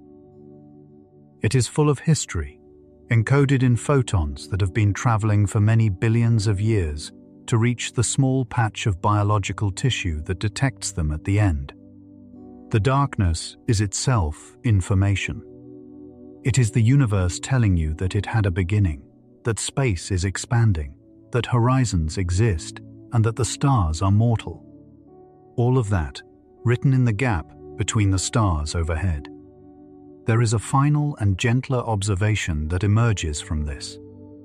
The optical darkness of the night sky is partly a fact about us. We are sensitive only to a narrow window of the electromagnetic spectrum. The window is roughly between 400 and 700 nanometers in wavelength, a small slice of the full range over which photons can carry information. Different organisms have different windows. Some insects see further into the ultraviolet. Some snakes detect infrared in addition to visible light. None of these biological windows covers more than a small fraction of the full electromagnetic spectrum. The universe contains light across an enormous range, and any single biological sensor sees only a sliver of it. For our particular sliver, the night sky is mostly dark. For other slivers, the night sky would look completely different. A creature sensitive to microwaves would see a uniformly glowing sky, the cosmic background radiation in all directions. A creature sensitive to certain infrared bands would see a sky full of cool stars and dust clouds. A creature sensitive to X-rays would see a sky punctuated by bright points where black holes are accreting matter and broad regions where hot gas in galaxy clusters glows softly. The night sky depends on who is looking. This is the deepest sense in which the dark sky is not really a property of the universe, but of our relationship to it. The universe is full of light. We see a small fraction of that light, and the rest passes through us or by us without ever registering. The dark between the stars is, in part, a measure of how narrow our eyes are. With wider eyes, the dark would be filled with the rest of the spectrum, and there would be no question of why the sky is dark at all. But we have the eyes we have. And what they tell us, in the language they speak, is that the universe is young and expanding and structured. The dark sky is their report. The next chapter takes a closer look at what fills the dark, in all the wavelengths our eyes do not see. There is one more aspect of the cosmological redshift that is worth mentioning before we leave it. The redshift is sometimes confused with the Doppler effect, the more familiar shift in pitch or wavelength caused by relative motion between a source and an observer. The two are related, but not identical.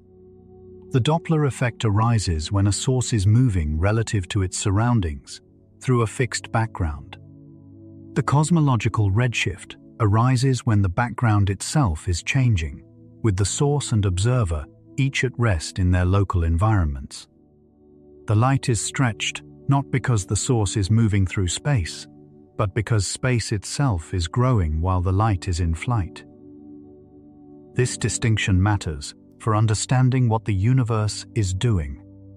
The galaxies that recede from us are not flying through static space like particles thrown from an explosion.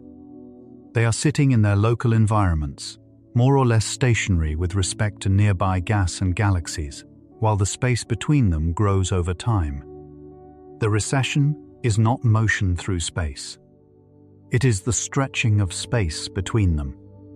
A photon in flight participates in that stretching directly, and its wavelength grows accordingly. The mathematical description of this is general relativity, the theory of gravity that replaces older Newtonian descriptions for situations involving very large distances, very strong fields, or very fast motion. In general relativity, the geometry of space and time is itself a participant in physics, not just a fixed stage on which physics happens. Matter and energy curve space and time. Space and time, in turn, shape the motion of matter and energy. When the geometry of space is expanding, light traveling through it shares in that expansion, and its wavelength grows. This is not the kind of thing one needs to fully grasp in order to make peace with the dark sky. But it helps to know that the redshift is grounded in solid physics, well tested in many ways. It is not a fudge factor added to make the math work out. It is a prediction of a theory that has been confirmed by every experimental probe that has been pointed at it, from the precise timing of distant pulsars to the gravitational lensing of light by intervening galaxies to the steady ticking of clocks at different altitudes in Earth's gravitational field. The redshift is part of a coherent picture, not a patch. So the dark sky has a coherent theoretical foundation. The geometry of an expanding universe explains it. The observational evidence supports it. The puzzle that troubled thinkers for centuries has settled into a well-understood feature of the cosmos. The darkness above us is what an expanding, finite-aged universe should show its inhabitants, and that is exactly what we live inside. If we step beyond the optical window and consider the universe in other wavelengths, the picture changes completely. The dark night sky overhead, viewed by the unaided human eye, is replaced by a series of skies that each have their own structure, their own brightness patterns, their own population of sources. Each wavelength band reveals something different about what is out there. Taking them all together, we get a picture of a universe that is anything but dark. Begin with the infrared. Infrared light has wavelengths longer than visible light, between roughly 1 micrometer and a few hundred micrometers. It is invisible to human eyes, but it can be detected with specialized instruments cooled to very low temperatures because warm objects on the detector itself would otherwise drown out the faint infrared signals from the sky. Infrared telescopes operating in space, where they can be kept cold and well away from atmospheric interference, have produced some of the most striking images of the universe ever taken. In infrared, the universe is full of cool stars. Red dwarfs, which are far more numerous than sun-like stars but much dimmer in the visible band, are bright in the infrared. Brown dwarfs, which are not quite massive enough to sustain stable hydrogen fusion and therefore do not shine in the visible band at all, are visible in the infrared because of their internal residual heat. Even cooler objects, like the warm cores of forming planets, can be detected in the infrared. The infrared sky contains a rich population of sources that the optical sky does not reveal. Beyond cool stars, the infrared sky shows the structure of cosmic dust. The dust grains that lie between stars, the same dust that we earlier considered as a possible solution to the dark sky paradox, are heated by surrounding starlight and re-radiate the energy in the infrared. Dust clouds that look dark and obscuring in the visible band glow brightly in the infrared. The dark lanes of the Milky Way, which in optical images appear as black gaps in the band of stars, light up in infrared images as luminous tendrils of warm dust. The galactic plane is full of infrared structure that is hidden when we look only in the visible. The most distant galaxies, whose light has been redshifted out of the visible band by cosmic expansion, also emerge into view in the infrared. Light that left those galaxies as ultraviolet or visible has been stretched by the redshift into the infrared by the time it reaches us. Infrared telescopes can therefore see galaxies that are completely invisible to optical telescopes. Some of the most distant galaxies ever observed have been found by infrared instruments, because their light has been redshifted by factors of 10 or more, putting their original ultraviolet light into the longer wavelength infrared bands. Move further along the spectrum into the microwave band. Microwaves have wavelengths from a millimeter or so up to a meter or more. This band is dominated by the cosmic microwave background we have already discussed, the relic radiation from the early universe. The microwave sky is filled with this background, glowing uniformly in every direction, with a temperature very close to, but not exactly equal to, 2.7 degrees above absolute zero. The small temperature variations across the sky, of a few parts in 100,000, encode an enormous amount of information about the early universe. They have been mapped in great detail by satellite missions and are one of the most thoroughly studied skies in all of astronomy. In addition to the cosmic microwave background, the microwave sky contains light from cold dust clouds, distant galaxies in dust-dominated phases of their evolution, and various other diffuse sources. The microwave sky is not just a uniform glow. It has structure on a wide range of scales, and that structure, carefully separated from the background, tells us about the distribution and evolution of matter in the universe. Now go in the other direction, toward shorter wavelengths. Beyond visible light, we enter the ultraviolet, then the X-ray, then the gamma-ray bands. Each of these has its own astronomy. In the ultraviolet, the sky is dominated by hot young stars. Stars more massive and hotter than the Sun emit much of their light in the ultraviolet, and they stand out brightly in ultraviolet surveys. Regions of recent or ongoing star formation are particularly bright. Young star-forming galaxies, whose light is dominated by their hot, massive stars, glow strongly in the ultraviolet. In the X-ray band, the sky is dotted with extreme sources. Black holes accreting matter from companion stars, or from surrounding gas heat, the infalling material to enormous temperatures, and that material emits intense X-rays before crossing the event horizon. Neutron stars, with their surface temperatures of millions of degrees, glow in the X-ray band. Galaxy clusters contain hot gas at temperatures of tens of millions of degrees, filling the space between the cluster galaxies with a faint X-ray glow that maps out the cluster's gravitational well. Active galactic nuclei, where supermassive black holes at the centers of galaxies are actively accreting matter, are some of the brightest X-ray sources in the universe. In the gamma-ray band, the sky is even more extreme.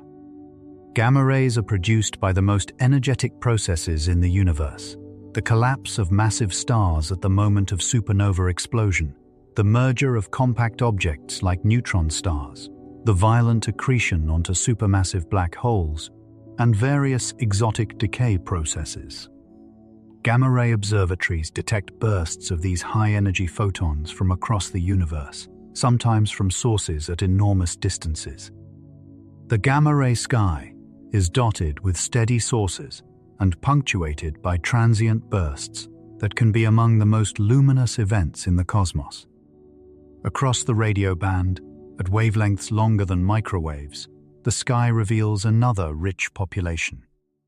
Pulsars, the rapidly spinning remnants of supernova explosions, emit beams of radio waves that sweep across the universe like cosmic lighthouses.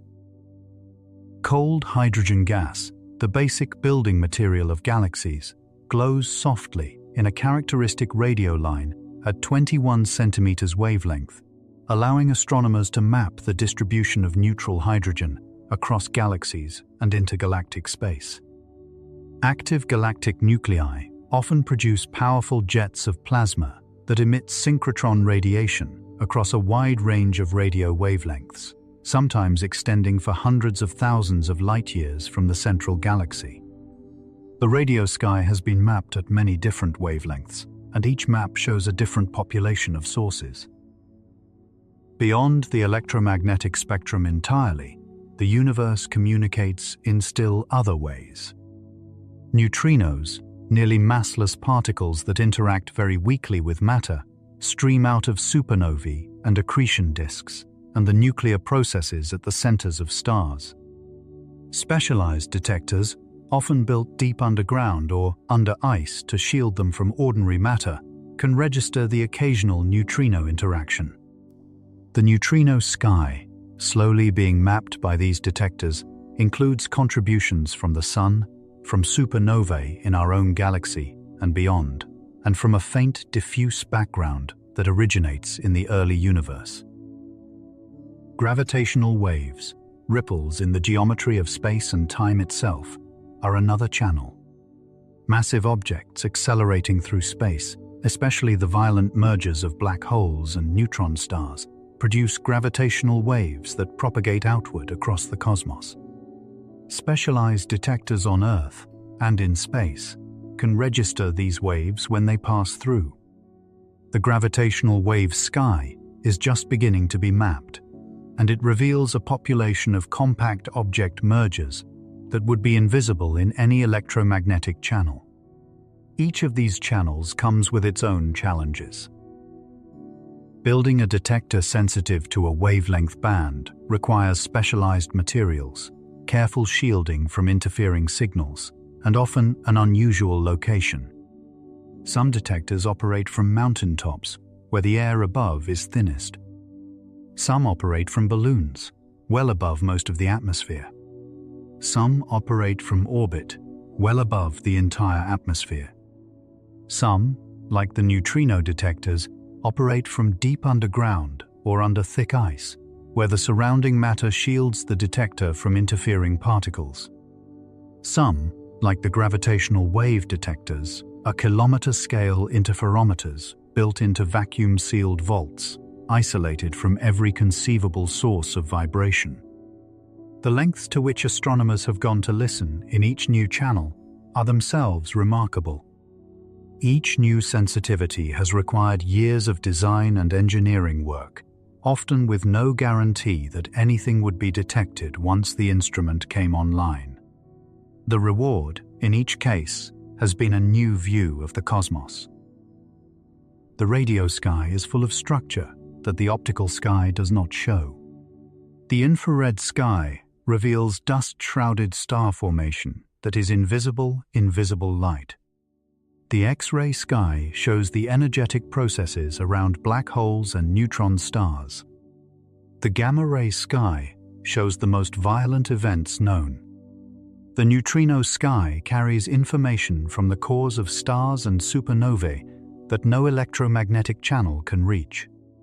The gravitational wave sky shows compact object mergers that produce little or no light.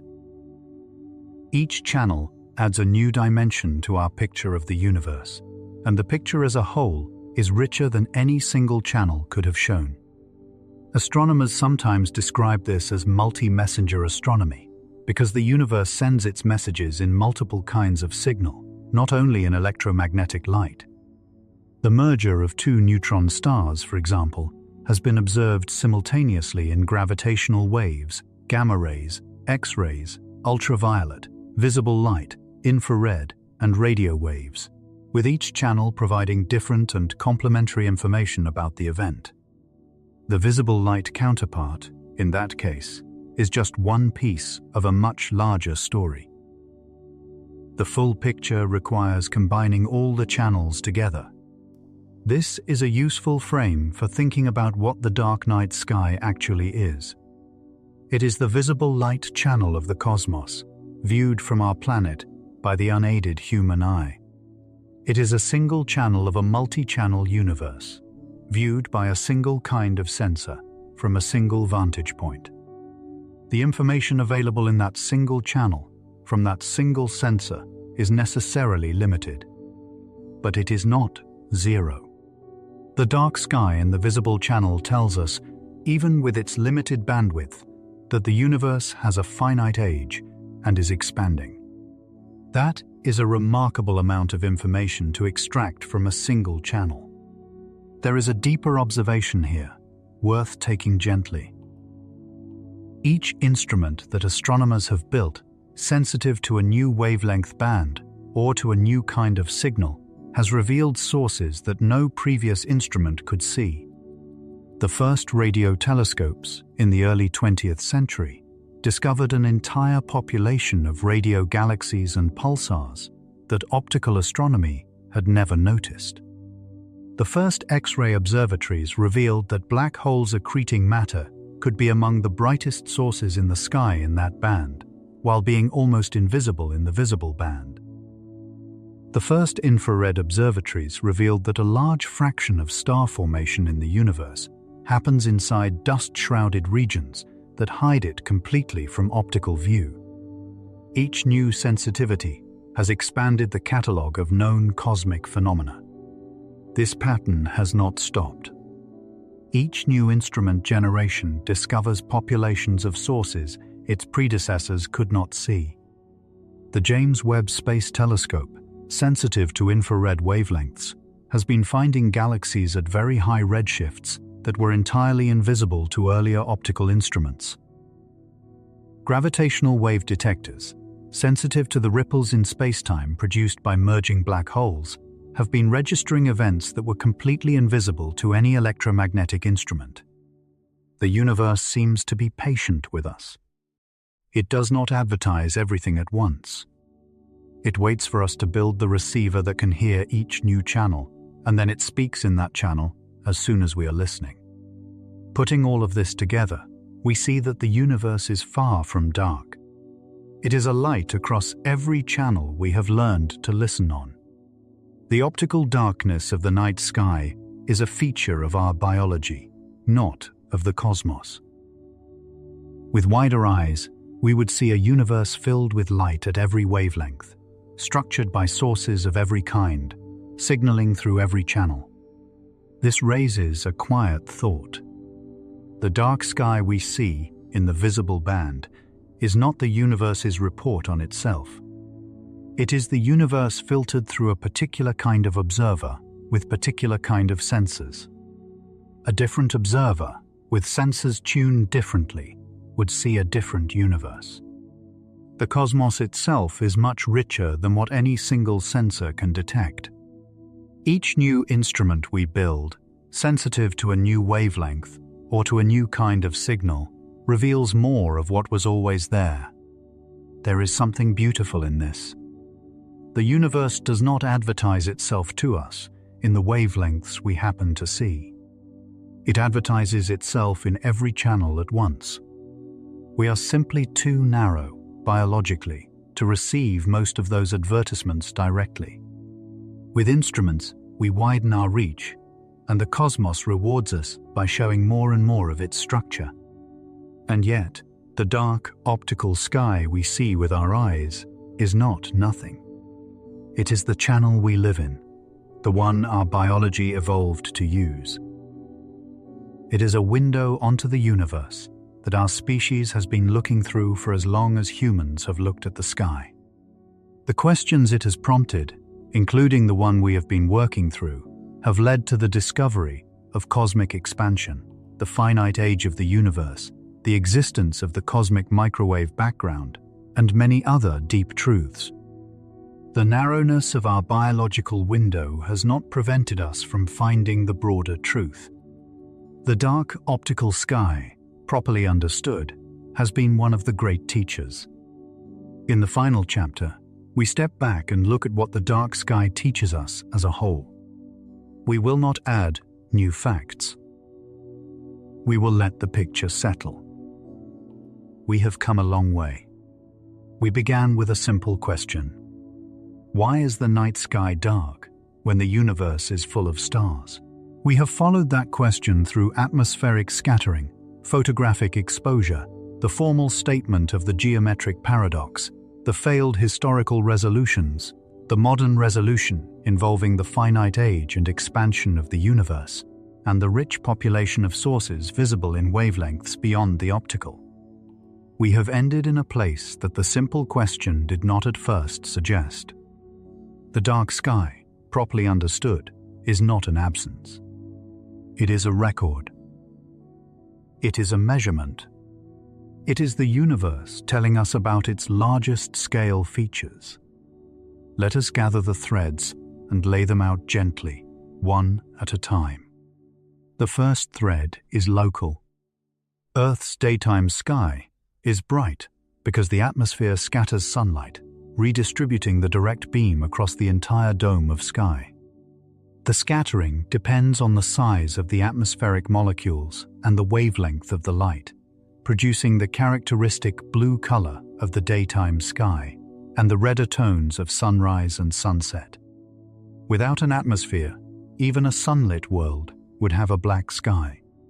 The moon shows us this directly. Other worlds with different atmospheres show variations on the same theme. The bright daytime sky is a property of having an atmosphere, not a property of the surrounding universe. The second thread is photographic. Many of the images we have of space, taken by spacecraft cameras, show a featureless black background behind bright foreground objects. This is not because the universe is empty. It is because the exposure required to image a bright foreground is too short to capture the much dimmer background stars. Long exposure images taken with cameras pointed at empty patches of sky reveal a universe densely populated with galaxies and stars in every direction. The black backgrounds in planetary images are an artifact of exposure choice, not a description of cosmic emptiness. The third thread is cosmological. The dark night sky we see from Earth, even under the best conditions and with sensitive instruments, is not as bright as a simple geometric argument would predict. The universe contains an enormous number of stars in every direction, and the geometry of lines of sight through an infinite stellar universe predicts a sky as bright as a stellar surface everywhere. The fact that the sky is dark instead is evidence about the structure of the universe itself. The fourth thread is temporal. The universe is not eternal. It has a finite age. Light from regions of space beyond a certain distance has not had time to reach us. The observable universe is finite, set by the speed of light and the age of the cosmos. Lines of sight that extend beyond the observable horizon do not terminate on stars. They terminate on the universe's own early state, before stars existed. The simple geometric argument fails, because it assumed contributions from arbitrarily distant stars that have not yet had time to arrive. The fifth thread is spatial. Space itself is expanding. Light traveling across the expanding universe is stretched, its wavelengths growing longer over the journey. By the time light from very distant sources arrives at us, it has often been shifted entirely out of the visible band, into the infrared or microwave or longer wavelengths. The optical brightness of the sky is further diminished by this redshift, on top of being limited by the finite age of the universe. Distant sources still send their light, but the light is invisible to optical detectors by the time it arrives. The sixth thread is dynamic. The expansion is accelerating. Some sources are now receding from us so quickly that their light, leaving today, will never reach us. There is a cosmic event horizon, beyond which the universe is permanently out of our reach. The dark sky, in the deepest sense, contains directions whose contents will never be visible to any observer here, ever. The seventh thread is biological. Even the universe we can see contains far more light than reaches our eyes. Across the full electromagnetic spectrum, the universe glows in every direction with the cosmic microwave background, in infrared with dust clouds and cool stars, in radio with pulsars and active galaxies, in X-rays and gamma rays with the most violent sources known. The optical darkness of the night sky is a feature of our biological window, which sees only a narrow slice of the full spectrum. A different observer, with different sensors, would see a different sky. These 7 threads, woven together, make the dark night sky we see. The dark is not a single feature. It is the result of many features working together: the geometry of our atmosphere, the limitations of our cameras, the structure of cosmic expansion, the finite age of the universe, the existence of horizons, the mortality of stars, and the narrowness of our biological window onto the spectrum. Each thread contributes its share. Each is needed to produce the sky we actually see. This is, in its way, a satisfying answer. It does not feel like a single clever trick. It feels like the natural result of how the universe works. The dark sky is what such a universe produces, and our universe is, by all measurements, such a universe.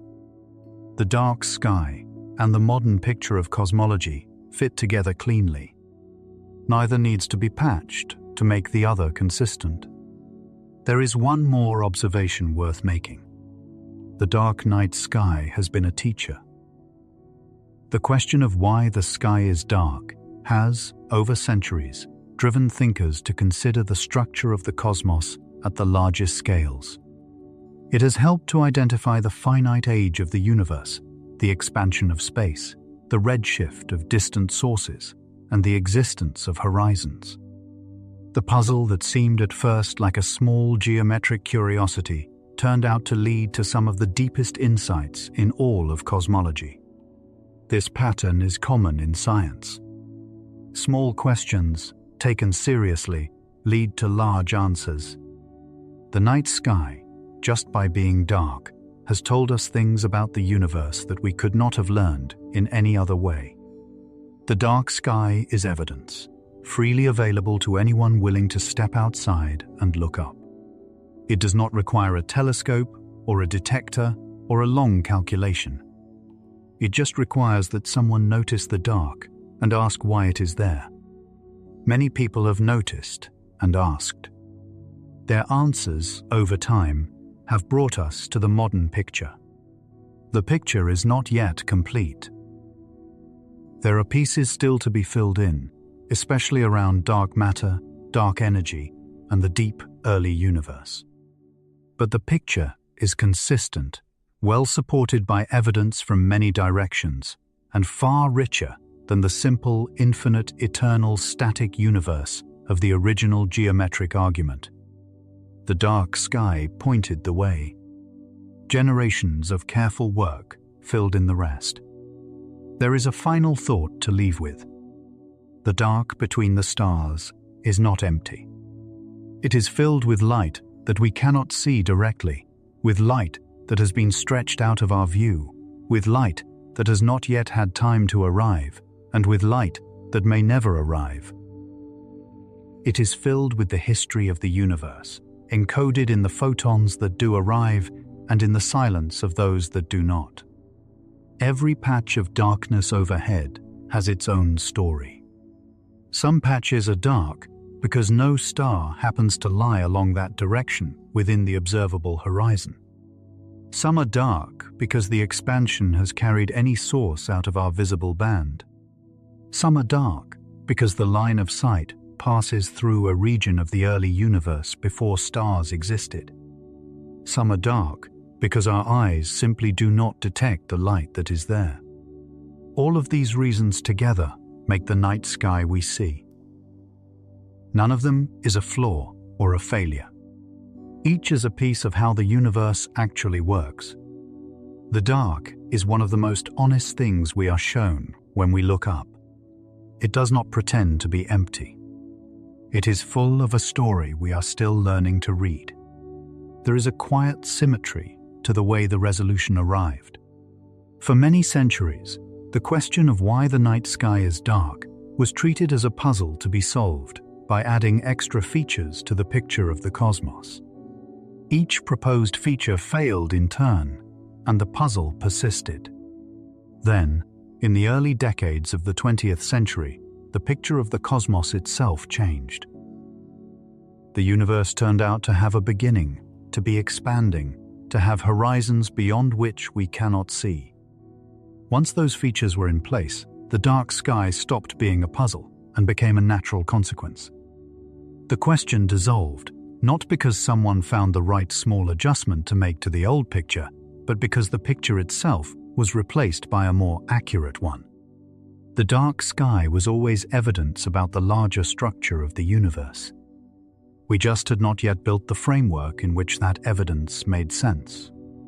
This is a pattern that recurs across science.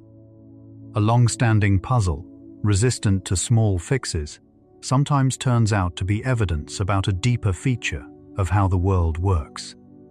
The fix, when it arrives, is not a clever adjustment to the existing picture.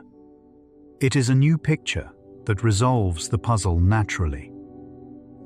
The dark sky belongs to this category.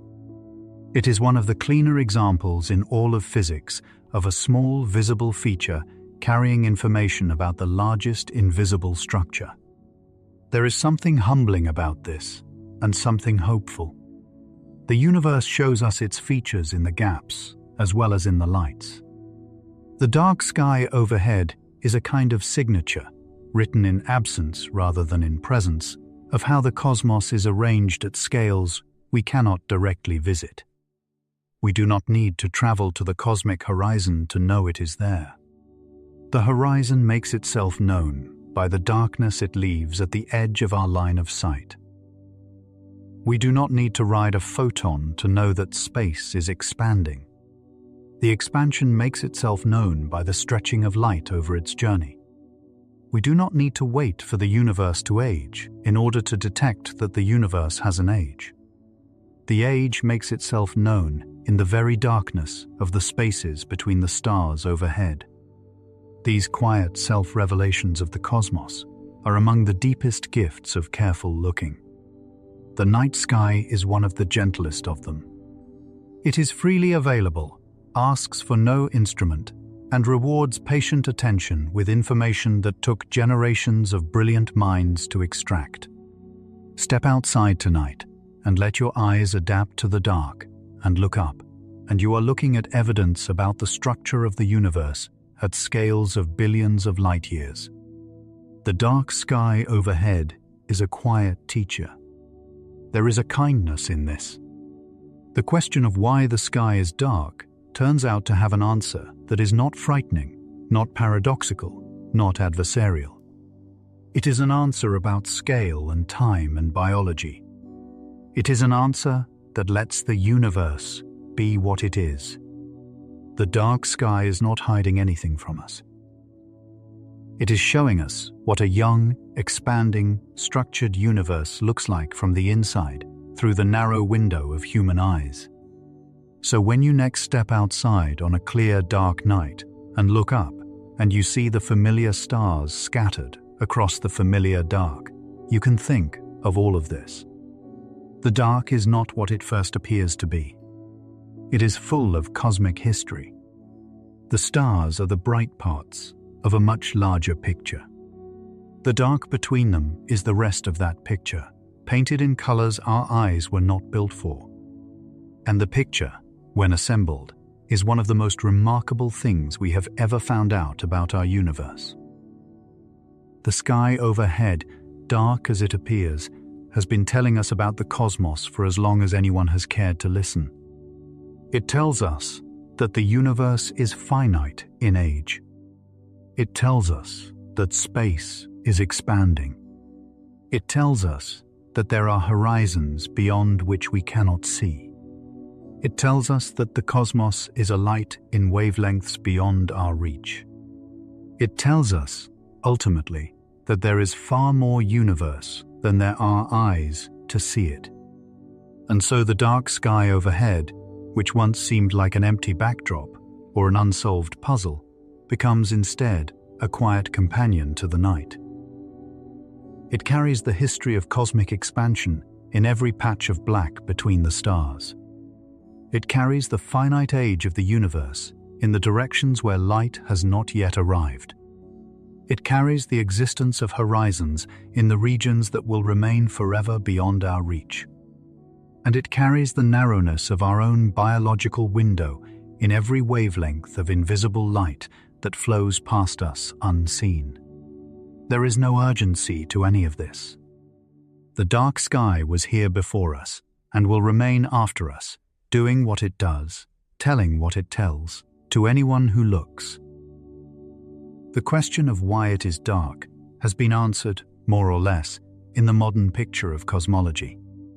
The answer is gentle and consistent and satisfying. It does not require us to do anything but understand it. And understanding it requires nothing more than the careful, patient, generation-long work of looking up and asking what we see. And so we let the question rest where it belongs, not in worry, but in wonder. The dark is not empty. It is only young and very far, and shifted into wavelengths our eyes were never built to see. Let your breathing slow. Let the day fade away. Sleep well, and good night.